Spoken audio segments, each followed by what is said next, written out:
Hey guys, this is Comic Uno, and today I'm doing Comic Uno's Best Comics of the Week, and this is the show where I review all the comics I've read this week in one show. We go least favorite to best pick of the week and everything in between. And before we get started, I do talk about the viewer's pick of the week at the end of the video, so if you want to talk about your pick of the week, you have a chance to be featured, so definitely leave a comment and be sure to like the video. It does really help the channel as well.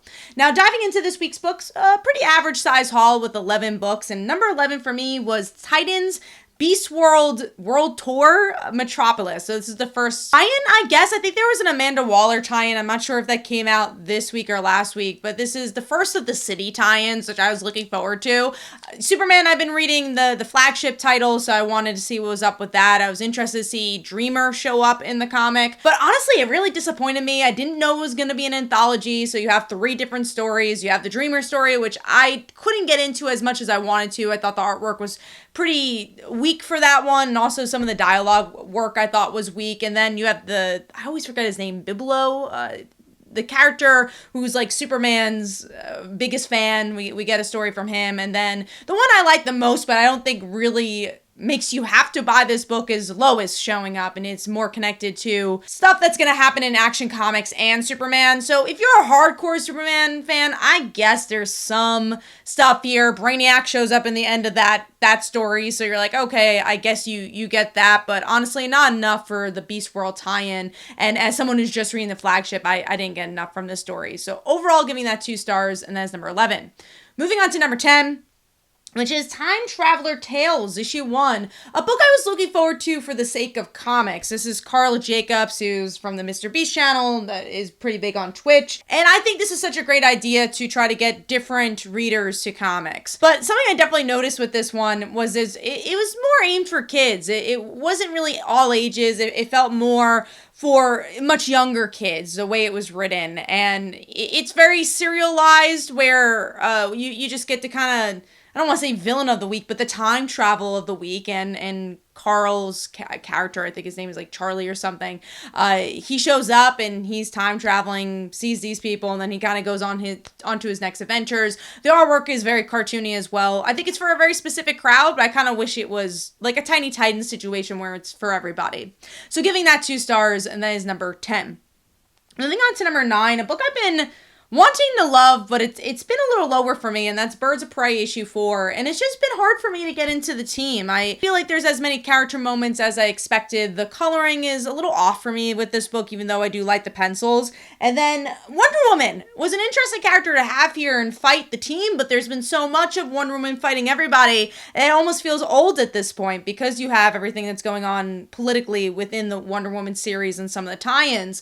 So I just felt like this issue didn't work as much. It was kind of forgettable. There's not much progression to the story. So I've just been a little disappointed with this arc in particular, and I hope it picks up after we get to see Sin saved, hopefully, and kind of go into new adventures. So giving that 2 stars, and that is number 9. Moving on to number 8, which is Batman issue 140, another book that is kind of been just stuck in the same plot for a little while. It has to do with, I never know how to pronounce the new Batman, but Zar character, multiple Batman, and we're in Batman's head the whole entire time, and it's him fighting the Joker, and it's just something I've seen before, even if it's the new angle of this character. But I've seen the mental anguish of Batman before, so I just I want something new from this series. I want something hard-hitting, kind of like that first story arc where we get to see Batman falling from space. I miss those moments. I like the artwork for this book, which is why it's higher. I think Jorge does such a beautiful job with Batman, has been on Batman for a long time, but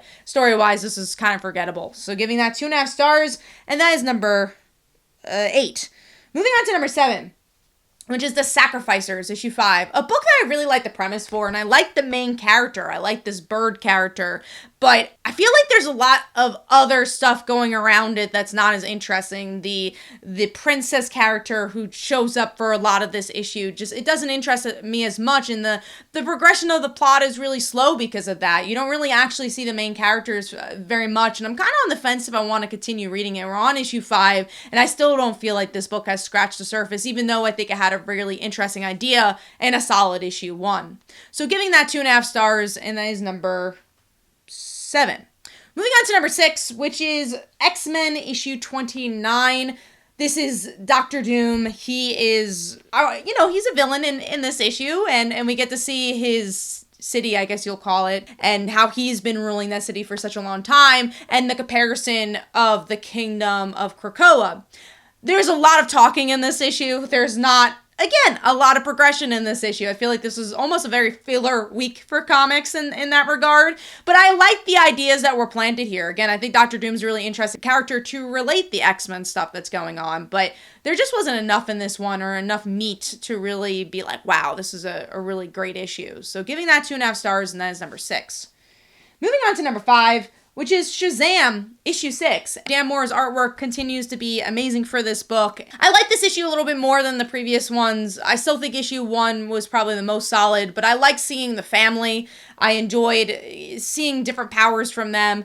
The gods aspect and the actual villains are still something I think that this book needs to work on, and again, plot in general, I think this is a book that needs to be worked on with that, but I like the art. I thought there was a little bit more of a fun adventure here, and I thought it was a step up from what we've been getting, so giving that 3 stars, and that is number 5.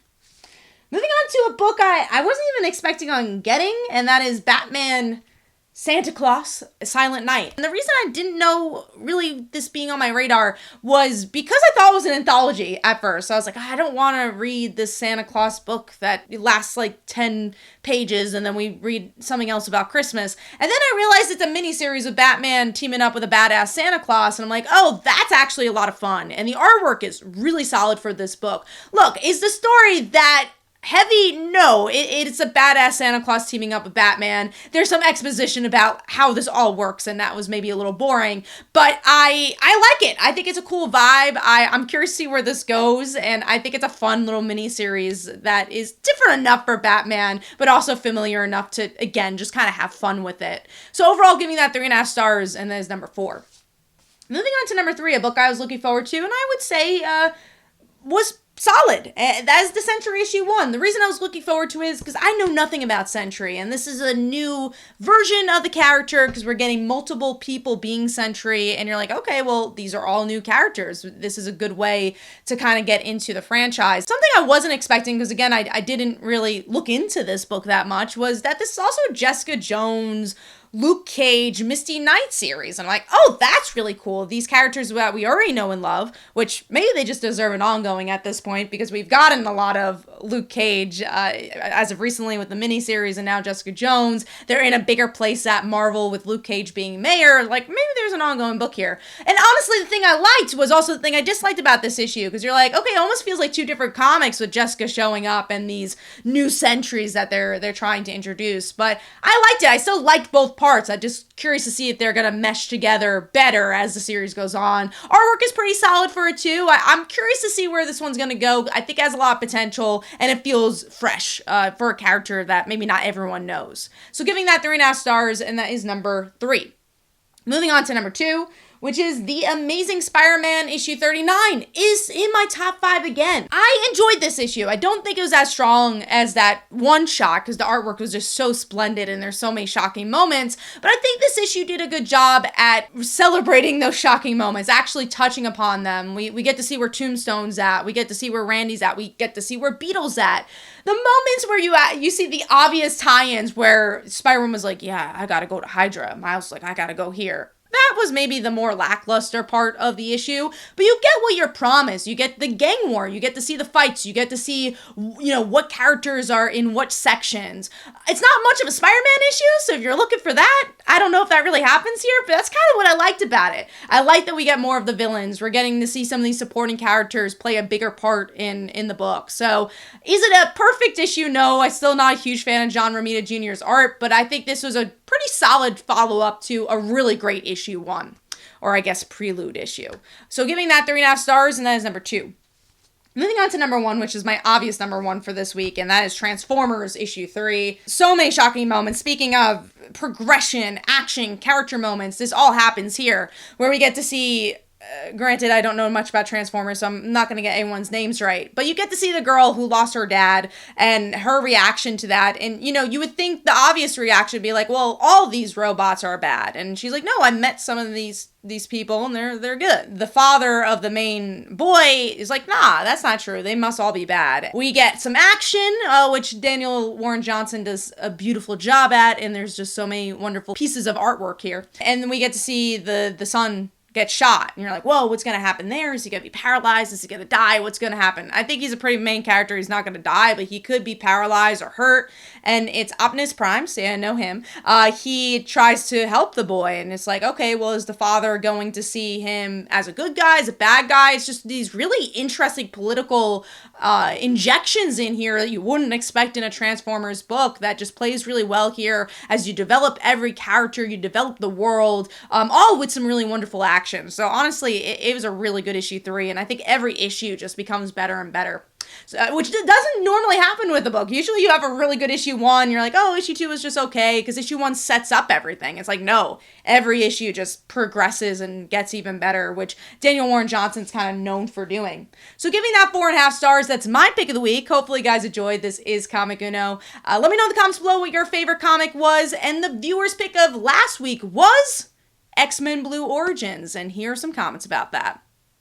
Hopefully you guys enjoyed. This is Comic Uno, and I'll see you guys in the next one.